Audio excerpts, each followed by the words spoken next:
kita bersatu dalam doa. Damai sejahtera Allah Bapa yang melampaui segala akal dan budi manusia, itulah yang memelihara hati dan pikiran saudara sekalian di dalam kasih Kristus Yesus, Tuhan dan Juru Selamat kita yang hidup. Amin. Shalom dan salam sejahtera buat kita sekalian.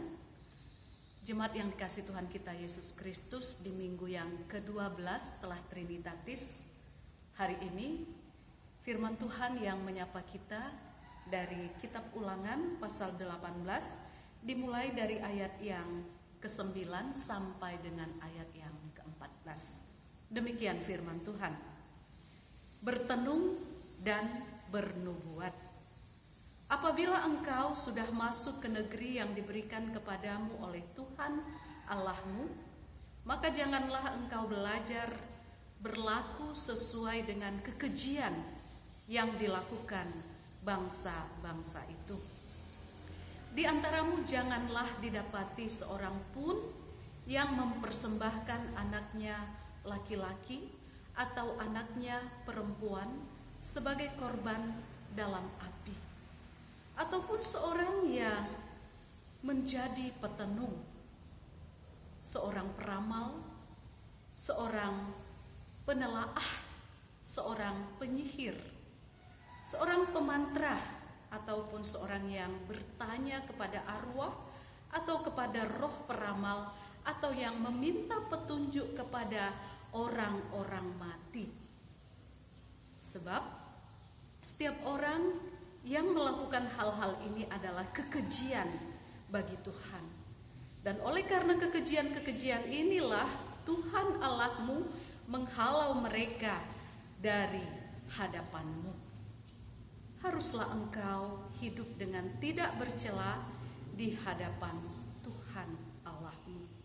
Sebab bangsa-bangsa yang daerahnya akan kau duduki ini mendengarkan kepada peramal atau petenung, tapi engkau ini tidak diizinkan Tuhan Allahmu melakukan yang demikian.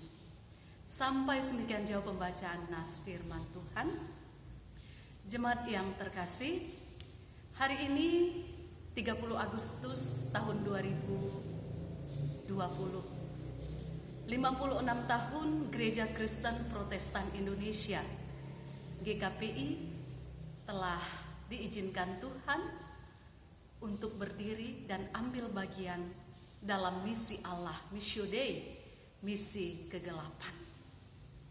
Dan salah satu tugas dari gereja adalah sebagaimana namanya ekalion, eklesia, dipanggil keluar dari kegelapan dunia ini untuk masuk dalam terang Kristus, sehingga kehadiran gereja adalah berfungsi untuk menghalau, mengusir kegelapan yang adalah merupakan simbol dari dosa dan segala kejahatan serta kelicikan iblis. Untuk itu mari kita bersyukur Gereja GKPI yang berulang tahun pada hari ini yang ke-56 kiranya menjadi satu bagian dari rencana Tuhan untuk semakin mendewasakan setiap warga GKPI di dalam iman dan pengharapan, agar bisa menjadi contoh dan teladan dalam perilaku kehidupan sehari-hari, dalam segenap gerak kehidupan, terlebih dalam kesaksian iman yang sungguh di dalam Tuhan Yesus Kristus. Dan hari ini nas firman Tuhan dari kitab Ulangan pasal yang ke-18 ini merupakan peringatan bagi bangsa Israel yang disampaikan oleh Musa sebelum mereka memasuki tanah terjanji, tanah Kanaan, agar mereka waspada, agar mereka berhati-hati, agar mereka menjaga diri, agar mereka mereka tidak mengikuti, tidak belajar kepada kebiasaan yang jelek, kebiasaan kekejian hidup yang dihidupi oleh bangsa Kanaan yang sebelumnya menempati tanah yang sudah dijanjikan Allah menjadi milik bangsa Israel. Kita paham, kita tahu, seperti yang dikatakan nas firman Tuhan hari ini di dalam ayat yang ke-9, penduduk yang menetap di tanah Kanaan telah melakukan kekejian di mata Tuhan dalam praktek kegelapan. Dan inilah alasan Tuhan menghalau mereka dari hadapannya. Dan peringatan ini ditujukan kepada mereka yang percaya kepada Allah Yahweh dalam konteks pelayanan dan kepemimpinan Musa pada saat itu. Namun juga nas firman Tuhan ini berlaku untuk kehidupan kita orang Kristen.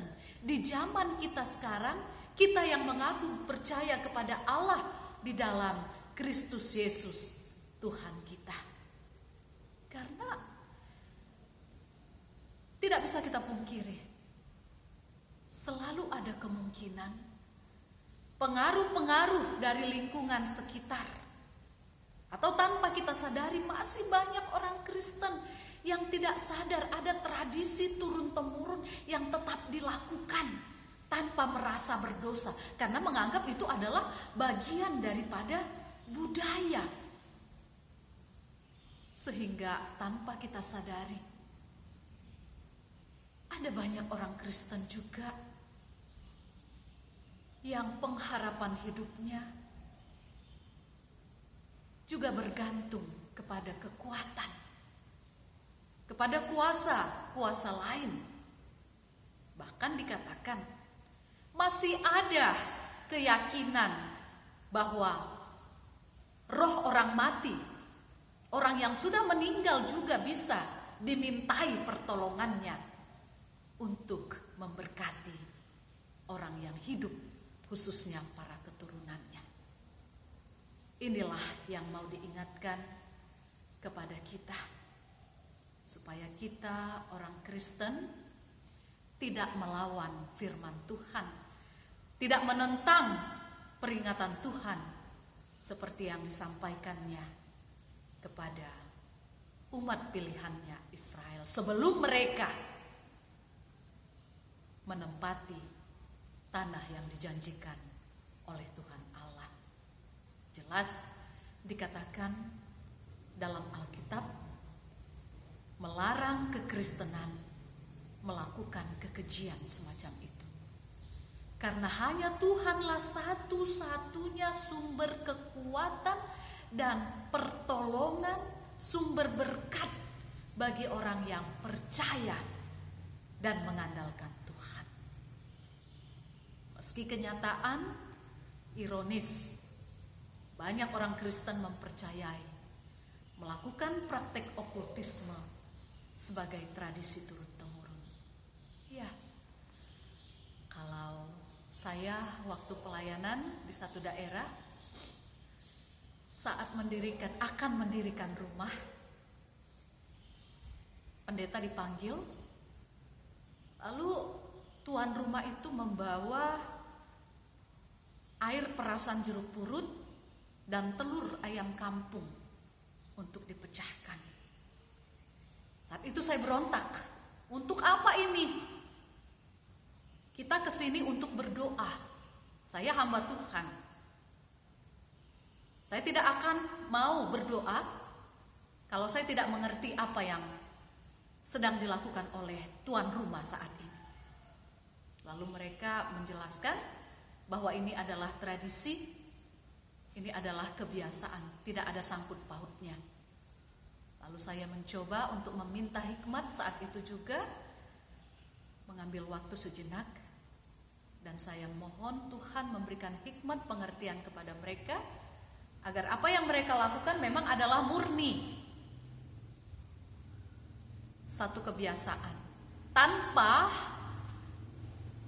bercampur baur dengan kebiasaan-kebiasaan yang meminta berkat kepada hal-hal yang lain. Dan mungkin juga kita pernah menyaksikan ketika akan mendirikan satu bangunan juga, entah perkantoran, entah rumah tempat tinggal, ada juga kepala binatang yang ditaruh dan ditanam sebagai dasar dari bangunan itu. Ya aneh memang, tapi itulah yang masih kita jumpai. Dan bagi kita orang Kristen, kita wajib untuk mengingatkan, kita wajib untuk menyampaikan bahwa ini adalah ilah, menduakan Tuhan dari apa yang kita kerjakan.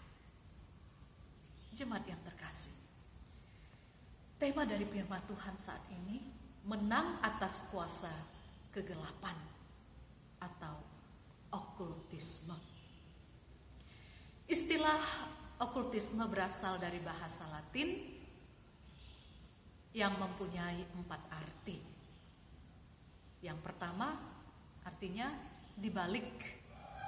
Yang kedua artinya tersembunyi. Yang ketiga artinya misterius, dan yang keempat artinya gelap. Sama seperti yang kita pahami, iblis itu begitu licik. Iblis itu berani hanya di belakang layar, tidak berani terang-terangan. Karena itu iblis selalu bekerja di balik hal tertentu secara tersembunyi dan misterius, sehingga sulit diterima dan dijelaskan oleh akal pikiran manusia. Dan ini tujuannya adalah untuk mengelabui mereka yang tidak memiliki hikmat Tuhan, yang tidak berpengertian secara tepat, sehingga mereka gampang terkecoh dan berpikir bahwa ya, hal tersebut diperoleh dari Tuhan juga, dari berkat Tuhan juga. Ada banyak hal juga yang kita jumpai di beberapa daerah di Jawa, membandingkan keris pusaka dengan kembang 7 rupa. Ilmu santet yang memasukkan benda ke dalam tubuh seseorang, pesugihan, dan hal yang paling sering saya kira kita juga pernah ya, mencium aroma setiap hari Kamis malam, itu bau kemenyan, entah di jalan, entah di mana, itu aromanya pernah kita cium. Inilah keyakinan-keyakinan yang masih terus berlangsung sampai pada zaman kita yang sudah memasuki era modern, postmodern, bahkan zaman yang canggih, zaman yang serba teknologi. Bahkan yang semakin serius saat ini adalah kelicikan iblis yang muncul dengan berbagai macam kedok, sehingga manusia memandangnya sebagai bagian dari kelengkapan atau sesuatu yang memang kita butuhkan juga dalam kehidupan kita. Banyak termasuk orang Kristen yang terkecoh dan membenarkan, yang di sana itu orang pintar kok, bukan dukun. Ya, istilah sekarang white magic untuk penyembuhan. Seolah-olah ya agar lebih lagi meyakinkan mereka yang menganut isme tersebut bersedia melayani orang tanpa mengharapkan imbalan. Padahal aliran itu berasal dari iblis yang muncul dengan penampilan yang sangat rapi, sangat menarik. Bagi orang beragama, bagi orang yang percaya, iblis akan tampil layaknya orang yang religius. Misalnya dukun yang sebelum memulai prakteknya itu memakai kitab suci, juga berdoa seperti layaknya orang Kristen. Dan ketika diperhatikan dengan cermat, ya memang seolah-olah apa yang salah. Apalagi kita kait-kaitkan apa yang dikatakan oleh Tuhan Yesus. Marbisuk mahamu, songon ulok jala tulus songon darapati.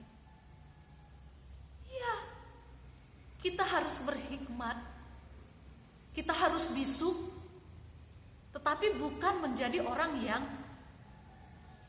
membenarkan kelicikan iblis hanya untuk mendapatkan apa maunya kita, apa yang kita butuhkan, apa yang kita harapkan. Antara lainnya kesembuhan. Jemaat yang dikasihi Tuhan kita Yesus Kristus, jikalau kita perhatikan dengan cermat dalam perikop ini, dapat dijumpai banyak kekejian yang masih terjadi hingga saat ini. Yang pertama, Musa memperingatkan di dalam ayat yang ke-10, di antaramu janganlah didapati seorang pun yang mempersembahkan anaknya laki-laki atau anaknya perempuan sebagai korban dalam api. Ini memperingatkan ilah atau dewa Kanaan, dewa Molok, ya, yang memang menginginkan anak-anak dari orang yang meminta sesuatu darinya untuk dimasukkan ke dalam api, dikorbankan sebagai korban. Dan ada banyak berita juga yang kita dengarkan melalui media sosial, orang tua yang tega mengorbankan anaknya hanya untuk menyempurnakan ilmu pesugihan, kekebalan apa yang tengah diupayakan saat itu. Bahkan pernah satu keluarga kaya yang mengorbankan anak gadisnya untuk menjadi tumbal. Anaknya itu berperilaku seperti anjing, tingkahnya seperti anjing. Coba kita bayangkan, di masa sekarang orang gila akan mamon, gila oleh kekayaan, oleh harta, tega mengorbankan anak sendiri. Tidak lagi takut akan Tuhan, tapi hanya untuk memenuhi hasrat kepuasan diri. Itu masih terjadi dalam kehidupan saat ini. Hal yang kedua, perihal tenung atau hipnotis, yaitu cara mempengaruhi seseorang dengan menggunakan tongkat dan bandulan agar orang itu kehilangan kesadarannya dan bersedia melakukan segala perintah yang diberikan. Kalau zaman sekarang ada banyak orang yang menjadi korban hipnotis yang menimbulkan kerugian. Tapi ada banyak juga hipnotis yang sekarang ini menjadi dunia entertain, menjadi dunia hiburan, dan kita tertawa di televisi itu setiap hari. Dalam satu minggu paling tidak ada 5 hari hipnotis ini, ya, menjadi satu hal yang disuguhkan yang membuat kita tertawa. Tidak merasa malu, tidak merasa bersalah. Semuanya dihalalkan demi kenikmatan itu dan menjadi hiburan untuk keuntungan. Hal yang ketiga, perihal ramalan untuk mengetahui peristiwa yang akan terjadi atau peruntungan seseorang dengan membaca garis tangan atau horoskop. Banyak juga orang yang masih percaya kepada peramal, dan ya, ada banyak orang yang tidak malu menjadi peramal, bahkan mengagung-agungkannya. Antara lainnya adalah Mama Lauren yang sudah meninggal dengan segala pengaruhnya yang dia tinggalkan juga. Bagi orang yang pernah mengikuti atau percaya kepada ramalannya. Yang keempat, perihal penelaah untuk mengetahui sesuatu yang sudah terjadi. Hal yang kelima, hal sihir yang mengandung unsur perubahan bentuk. Yang keenam, mantra, yaitu kalimat tertentu yang diucapkan sekian kali untuk tujuan tertentu pula. Misalnya untuk penyembuhan, kekebalan, kekuatan dan sebagainya, dengan beberapa syarat yang mutlak harus ditaati. Lalu yang ketujuh, seseorang yang bertanya kepada arwah atau kepada roh peramal atau yang meminta petunjuk kepada orang-orang mati, itu dikatakan di dalam ayat yang ke-11. Coba pada kita orang Kristen, mungkin satu saat kita bersama keluarga besar kembali ke Bona Pasogit ya, khususnya kita orang Batak. Ketika ada hal-hal yang menyimpang, ketika kita sampai kepada arahan yang sedemikian, masuk mencari hubungan persekutuan, apalagi meminta berkat kepada leluhur, orang tua yang sudah meninggal, ini merupakan kekejian di mata Tuhan, seperti dikatakan dalam ayat yang ke-11. Jadi dalam dunia okultisme, istilah yang dipakai adalah spiritisme. Alkitab mengatakan bahwa orang mati tidak dapat berhubungan dengan dunia orang hidup. Demikian juga sebaliknya. Tetapi ada kemungkinan bagi manusia untuk berkomunikasi dengan setan melalui medium. Misalnya menyerupai Namboru katanya ya, menyerupai opung, sehingga ketika sosok itu datang kepada seseorang, jadilah orang itu pangubati. Ini saya masih jumpai dalam pelayanan saya. Lalu pernah ketika saya melarang orang ya, kebetulan yang dirasuki ini adalah PP-nya saya, orang yang baik, katanya kerasukan opungnya.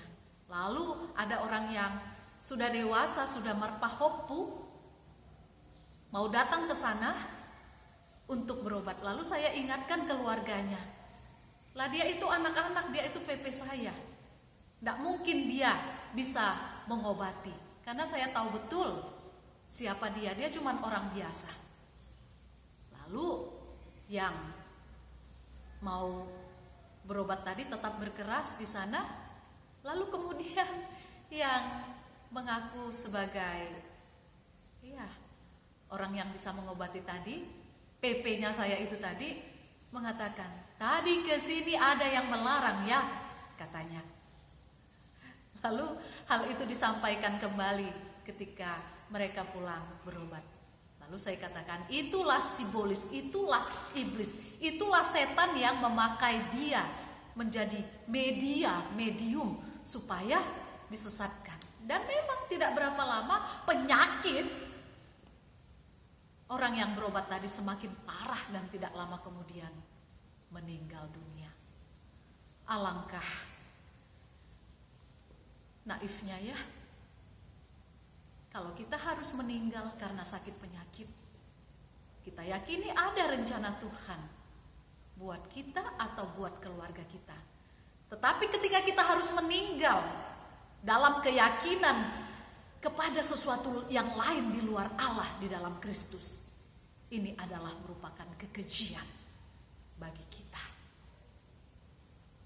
Saudara yang terkasih, kita tahu dalam Alkitab juga dikatakan iblis pun bisa menyamar menjadi malaikat terang. Itu dalam pertemuan iblis yang keliling dunia masuk dalam satu perkumpulan malaikat terang yang dipimpin oleh Allah. Dia menyamar sebagai bagian dari malaikat terang. Dan di dalam 2 Korintus 11 ayat 14 juga dikatakan, iblis juga menyamar sebagai malaikat. Dan iblis pun bisa memberikan kekayaan yang luar biasa. Bahkan iblis pernah menawarkannya kepada Yesus ketika mencobainya di padang gurun. Itu bisa kita baca di dalam Matius 4 ayat 8 sampai 9. Akan tetapi semuanya itu tidak akan berarti, karena jiwa kita lah yang akan menjadi taruhannya, yang menjadi milik iblis. Alkitab mengatakan, untuk apa yang kita peroleh seisi dunia ini? Untuk apa kita memperoleh segala sesuatu yang kita inginkan di dunia ini, tetapi jiwa kita menjadi binasa?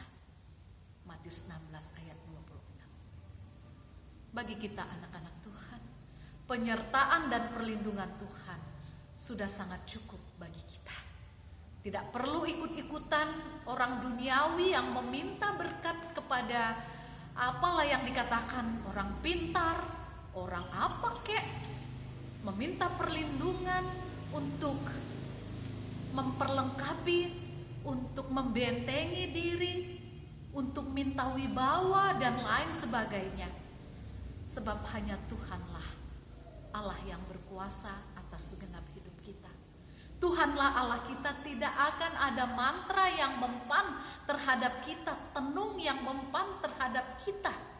Itu janji Tuhan dalam kitab Bilangan 23 ayat 23.